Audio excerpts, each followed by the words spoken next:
You will learn how to file a DBA in Ohio. To file a DBA in Ohio, start by selecting a unique business name that meets the state's requirements.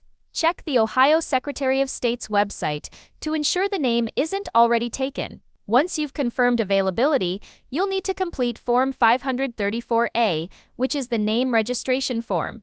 This form requires specific details, including the exact name you wish to register, your business type, such as sole proprietorship, partnership, or LLC, and the full name and address of the business owner or entity.